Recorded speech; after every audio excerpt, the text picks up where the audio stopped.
Assalamualaikum warahmatullahi wabarakatuh. Saya Najla Amanda Azalea Malika dari KPI 2F dengan NIM 12512900246. Dan saya akan menjelaskan tentang komunikasi. Komunikasi telah menjadi bagian dari hidup kita karena sesama manusia diperlukan komunikasi untuk memahami satu sama lain. Tanpa adanya komunikasi, kita tidak bisa memahami sesama apa yang disampaikan dan juga dapat terjadi kesalahpahaman. Karena itulah, komunikasi bukan hanya sekedar berbicara, tetapi bagaimana pesan kita dapat dipahami oleh orang lain.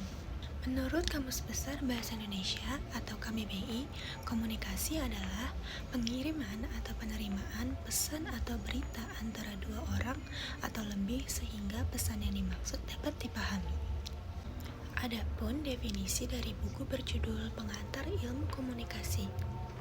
Komunikasi adalah proses yang kompleks dan melibatkan beberapa unsur penting yang bekerja sama untuk menyampaikan pesan secara efektif.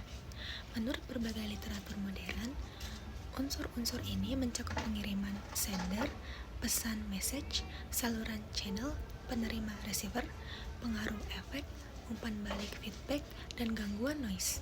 Masing-masing unsur memiliki peran kritis dalam memastikan keberhasilan komunikasi. Adapun definisi komunikasi dalam jurnal Prinsip Dasar Ilmu Komunikasi Islam. Komunikasi adalah kegiatan interaksi yang dilaksanakan oleh makhluk ciptaan Allah, yaitu manusia dalam berbicara ketika menjalani kehidupan sehari-hari. Kehidupan manusia dalam berkomunikasi baik oleh manusia lainnya dimanapun dan kapanpun bersifat omnipresent atau hadir di semua tempat. Berkomunikasi juga bukan tentang asal bunyi, seperti yang disampaikan dalam buku Komunikasi Chill.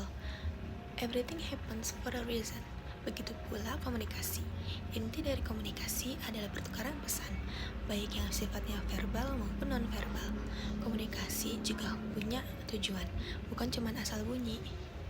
Selanjutnya, dalam buku Komunikasi Islam ada beberapa istilah. Yang pertama, komunikasi adalah suatu proses melalui mana seseorang atau komunikator menyampaikan stimulus yang biasanya dalam bentuk kata-kata dengan tujuan mengubah atau membentuk perilaku orang-orang lainnya.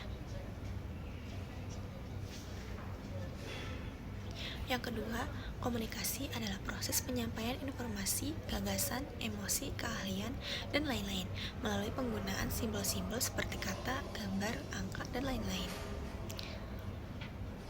Yang ketiga, komunikasi pada dasarnya merupakan suatu proses yang menjelaskan siapa, mengatakan apa, dengan saluran apa, dengan siapa, dengan akibat atau hasil apa. Yang keempat, komunikasi adalah suatu proses yang membuat sesuatu dari yang semula dimiliki seseorang atau monopoli seseorang menjadi dimiliki oleh dua orang atau lebih. Yang ketiga, komunikasi timbul didorong oleh kebutuhan untuk mengurangi rasa ketidakpastian, bertindak secara efektif, mempertahankan atau memperkuat ego. Yang keenam, komunikasi adalah suatu proses yang menghubungkan satu bagian dengan bagian lainnya dalam kehidupan. Yang terakhir, komunikasi adalah seluruh prosedur di mana pikiran seseorang dapat memengaruhi pikiran orang lainnya. Selain itu, dalam buku Cara Berbicara Kepada Setiap Orang Dalam Setiap Situasi menggambarkannya dengan puncak gunung es. Kurang lebih 10% dari kumpulan massa gunung es berada di atas permukaan air, dan 90% sisanya berada di bawahnya.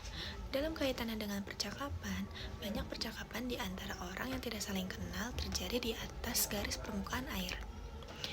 Dengan kata lain, mereka berkomunikasi di tingkat permukaan dan berbagi informasi yang nyaman untuk mereka. Jadi, ketika kita masuk lebih dalam lagi, komunikasi bukan cuma soal berbicara, tapi juga soal berbagi makna, mengubah sesuatu yang awalnya hanya dimiliki satu orang, jadi dipahami bersama. Bahkan, komunikasi berfungsi untuk mengurangi ketidakpastian, membangun hubungan sosial, dan menghubungkan berbagai aspek kehidupan manusia. Selain itu, komunikasi juga punya lapisan yang tampak di permukaan, yaitu percakapan ringan, fakta dasar, dan yang lebih dalam yaitu pemahaman, makna, dan perasaan. Kebanyakan orang berhenti di permukaan saja, padahal inti komunikasi yang lebih bermakna justru ada di bagian yang lebih dalam itu. Menurut Will Rogers dalam buku Seni Berbicara, Will Rogers pernah berkata, setiap orang banyak tidak tahunya, hanya saja mengenai masalah-masalah yang berbeda. Ada baiknya mengingat ini, entah Anda berbicara kepada satu orang saat Anda bekerja atau kepada seorang tamu TV di depan 10 juta pasang mata. Yang perlu diingat, setiap orang adalah ahli dalam satu hal. Paling tidak, setiap orang memiliki satu topik bahasan yang mereka suka membicarakannya.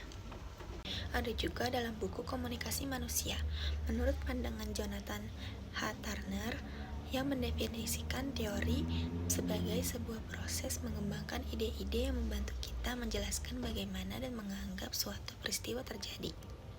Teori dan konsep komunikasi yang dijelaskan oleh para pakar tidak bisa dibiarkan terpisah dengan realitas komunikasi yang menjadi pengalaman empirik dari aktor-aktor komunikasi.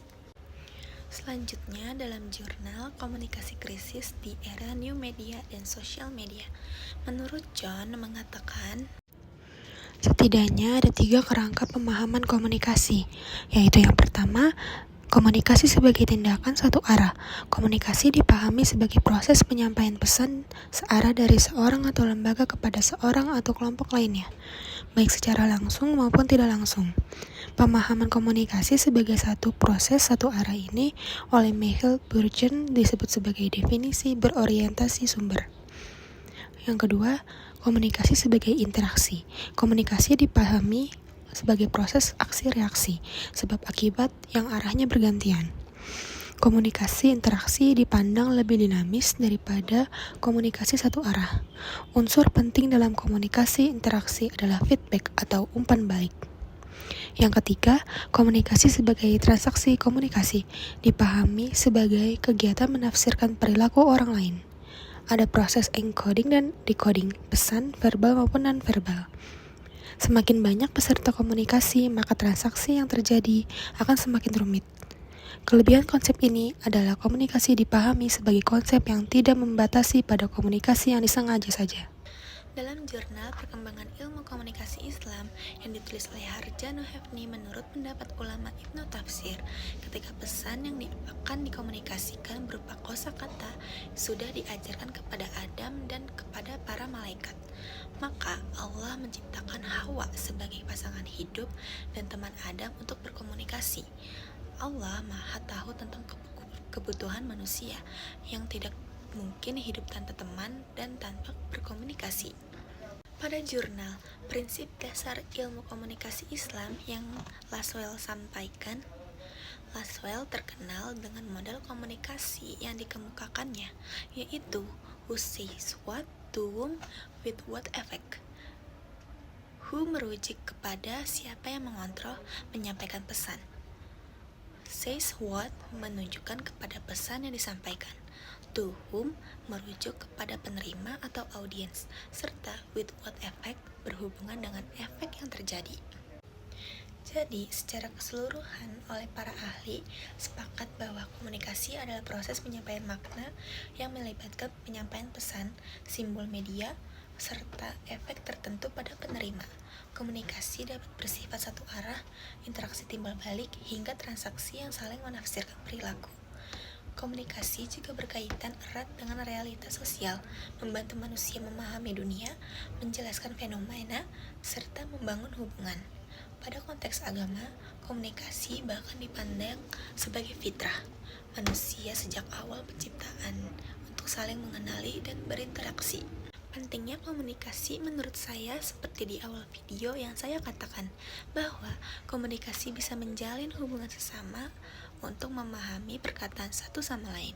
Tanpa komunikasi yang efektif, tujuan bersama akan sulit dicapai karena kurangnya pemahaman antar individu. Ada beberapa contoh, salah satunya dalam buku Seni Berbicara. Berbicara dengan orang asing, mengatasi rasa malu Anda dan mereka. Yang kedua, memulai. Yang ketiga, pertanyaan yang harus dihindari. Yang ketiga, hukum pertama percakapan. Yang keempat, bahasa tubuh. Yang kelima, adakah tabu-tabu lainnya? Yang selanjutnya adalah sikap yang benar, kemauan untuk bicara. Meski untuk pertama kali kita merasa tidak enak, merupakan unsur dasar lain untuk menjadi pembicara yang baik. Yang pertama, saya akan tetap berbicara. Yang kedua, saya akan meningkatkan kemauan bicara saya dengan melatihnya dengan serius. Dan yang terakhir dalam buku, cara berbicara kepada setiap orang dalam setiap situasi. Yang pertama, name atau nama.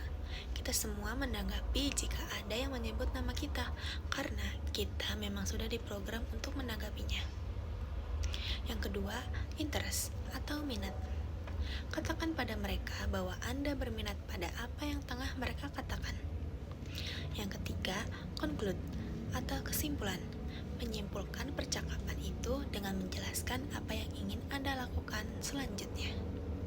Yang keempat, exit atau sudahi. Sudahi dengan menyenangkan sambil memberi mereka kepastian bahwa Anda berharap akan melanjutkan pembicaraan dengan mereka lagi di waktu yang lain. Sekian penjelasan saya tentang komunikasi. Wassalamualaikum warahmatullahi wabarakatuh.